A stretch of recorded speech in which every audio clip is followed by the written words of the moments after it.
World's biggest cricket ಮೈದಾನಗಳ ಪೈಕಿ ಗುಜರಾತ್ನ Narendra Modi stadium ಕೂಡ ಒಂದು. ಇಂತಹ ಬೃಹತ್ ಕ್ರಿಕೆಟ್ ಮೈದಾನ ದಿನ ಕಳೆದಂತೆ ಕುಖ್ಯಾತಿ ಒಂದನ್ನು ಪಡೆದುಕೊಳ್ತಾ ಇದೆ. ಅದು ಕೂಡ ಯಾವುದೇ ತಂಡ ಅಥವಾ ಆಟಗಾರ ಇಲ್ಲಿ ಯಶಸ್ಸನ್ನ ಪಡೆದ್ರೆ ಮುಂದಿನ ದಿನಗಳಲ್ಲಿ ಆ ಯಶಸ್ಸು ಮರೀಚಿಕೆಯಾಗುತ್ತೆ.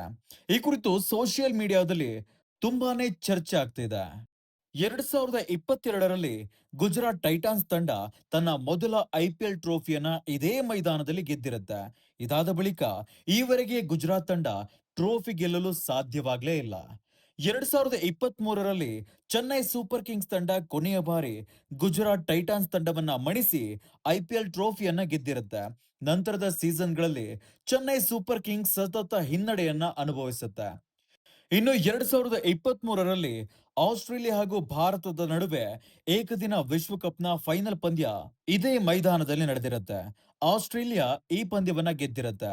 ಈ ಗೆಲುವಿನ ನಂತರ ಈವರೆಗೆ ಆಸ್ಟ್ರೇಲಿಯಾ ಯಾವುದೇ ಐಸಿಸಿ ವಿಶ್ವಕಪ್ ಗೆಲ್ಲಲು ಸಾಧ್ಯವಾಗಲೇ ಇಲ್ಲ. ಸದ್ಯ 2026ರ ಟಿ20 ವಿಶ್ವಕಪ್ ಪಂದ್ಯಾವಳಿಯಲ್ಲಿ ಲೀಗ್ನಲ್ಲೇನೆ ಹೊರ ನಡೆದಿದೆ.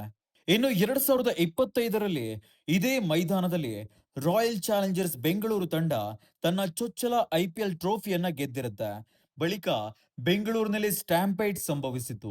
ಫ್ರಾಂಚೈಸಿ ಕೂಡ ಬದಲಾವಣೆಯ ಚರ್ಚೆ ಕೂಡ ನಡೆದಿತ್ತು. ಇನ್ನು 2023ರ ಮಾರ್ಚ್ 12ರಂದು ಇದೇ ಮೈದಾನದಲ್ಲಿ ಭಾರತ ಮತ್ತು ಆಸ್ಟ್ರೇಲಿಯಾ ನಡುವಿನ ಟೆಸ್ಟ್ ಪಂದ್ಯ ನಡೆಯಿತು. ಈ ಪಂದ್ಯದಲ್ಲಿ ವಿರಾಟ್ ಕೊಹ್ಲಿ 186 ರನ್ಗಳನ್ನ ಕಲೆ ಹಾಕಿದ್ರು. ಇದಾದ 2 ವರ್ಷಗಳಲ್ಲಿ ಅವರು ಟೆಸ್ಟ್ ಕ್ರಿಕೆಟ್ಗೆ ವಿದಾಯವನ್ನ ಹೇಳಿದ್ರು. ವಿಶೇಷವೆಂದ್ರೆ ಈ 2 ವರ್ಷಗಳ ಅವಧಿಯಲ್ಲಿ ಟೆಸ್ಟ್ ಕ್ರಿಕೆಟ್ನಲ್ಲಿ ತವರಿನಲ್ಲಿ ಯಾವುದೇ ಶತಕ ಗಳಿಸಲು ಅವರಿಗೆ ಸಾಧ್ಯವಾಗಲಿಲ್ಲ. 2025ರ ಫೆಬ್ರವರಿಯಲ್ಲಿ ಭಾರತ ಮತ್ತು ಇಂಗ್ಲೆಂಡ್ ನಡುವಿನ ಟೆಸ್ಟ್ ಪಂದ್ಯದಲ್ಲಿ ಶುಭ್ಮನ್ ಗಿಲ್ 112 ರನ್ಗಳನ್ನ ಹೊಡೆಯುತ್ತಾರೆ. ಈ ಸೆಂಚುರಿಯಿಂದ ನರೇಂದ್ರ ಮೋದಿ ಕ್ರೀಡಾಂಗಣದಲ್ಲಿ ಗಿಲ್ ಕ್ರಿಕೆಟ್ 3 ಮಾದರಿಯ ಸೆಂಚುರಿಯನ್ನ ಬಾರಿಸಿದ ಮೊದಲಿಗ ಎನ್ನುವಂತಹ ದಾಖಲೆಯನ್ನ ಬರೀತಾರೆ. ಆದ್ರೆ ಈ ಪಂದ್ಯದ ನಂತರ ಫಾರ್ಮ್ ಕಳೆದುಕೊಳ್ತಾರೆ. ಸದ್ಯ 2026ರ ಟಿ20 ವಿಶ್ವಕಪ್ನಿಂದಲೂ ಕೂಡ ಹೊರಗುಳಿತಾರೆ. 2025ರಲ್ಲಿ ವೆಸ್ಟ್ ಇಂಡೀಸ್ ಮತ್ತು ಭಾರತದ ನಡುವೆ ನಡೆದ ಟೆಸ್ಟ್ ಪಂದ್ಯದಲ್ಲಿ ಕೆಎಲ್ ರಾಹುಲ್ ಶತಕವನ್ನ ಹೊಡಿತಾರೆ. ಇದಾದ ಬಳಿಕ 4 ಟೆಸ್ಟ್ ಪಂದ್ಯಗಳನ್ನ ಆಡ್ತಾರೆ ರಾಹುಲ್. ಅವರು ಕೇವಲ ಒಂದು ಅರ್ಧ ಶತಕ ಮಾತ್ರ ಗಳಿಸ್ತಾರೆ. ಒಟ್ಟಾರೆ 8 ಟೆಸ್ಟ್ ಇನ್ನಿಂಗ್ಸ್ಗಳಲ್ಲಿ ಕೇವಲ 164 ರನ್ಗಳನ್ನ ಮಾತ್ರ ಗಳಿಸ್ತಾರೆ. ಇನ್ನು 2023ರಲ್ಲಿ ಆಸ್ಟ್ರೇಲಿಯಾ ಬ್ಯಾಟರ್ ಉಸ್ಮಾನ್ ಖವಾಜಾ 180 ರನ್ಗಳನ್ನ ಗಳಿಸ್ತಾರೆ. ಈ ವೇಳೆ ಇವರು ಟೆಸ್ಟ್ ಕ್ರಿಕೆಟ್ನಲ್ಲಿ ನಂಬರ್ 1 ಬ್ಯಾಟರ್ ಆಗಿರ್ತಾರೆ. ಆದ್ರೆ ಉಸ್ಮಾನ್ ಖವಾಜಾ ನಂತರದ ಸರಣಿಗಳಲ್ಲಿ ಹಿನ್ನಡೆಯನ್ನ ಅನುಭವಿಸ್ತಾರೆ.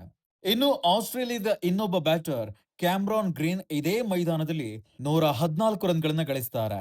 ಈ ಸೆಂಚುರಿ ಬಳಿಕ ಅವರು ಫಾರ್ಮ್ ಅನ್ನ ಕಳೆದುಕೊಳ್ತಾರೆ, ತಂಡದಿಂದಲೇ ಹೊರಗುಳಿತಾರೆ. ಇನ್ನು ರಾಯಲ್ ಚಾಲೆಂಜರ್ಸ್ ಬೆಂಗಳೂರು ತಂಡದ ಆಟಗಾರ ವಿಲ್ ಜಾಕ್ಸ್ ಕೂಡ ಇದೇ ಮೈದಾನದಲ್ಲಿ 41 ಎಸೆತಗಳಲ್ಲಿ 100 ರನ್ಗಳನ್ನು ಗಳಿಸ್ತಾರೆ. ಬಳಿಕ 68 ಪಂದ್ಯಗಳನ್ನು ಆಡಿದ್ದಾರೆ. ಈವರೆಗೆ ಒಂದೇ ಒಂದು ಶತಕ ಕೂಡ ಸಿಡಿಸಿಲ್ಲ. ಹಾಗಾದ್ರೆ ನರೇಂದ್ರ ಮೋದಿ ಮೈದಾನದಲ್ಲಿ ನೆಗೆಟಿವ್ ಎನರ್ಜಿ ಇದೆಯಾ ಅಥವಾ ಇವೆಲ್ಲವೂ ಜಸ್ಟ್ ಕೋ ಇನ್ಸಿಡೆನ್ಸಾ? ಎಲ್ಲವೂ ಪ್ರಶ್ನೆಯಾಗಿ ಉಳಿದಿದೆ.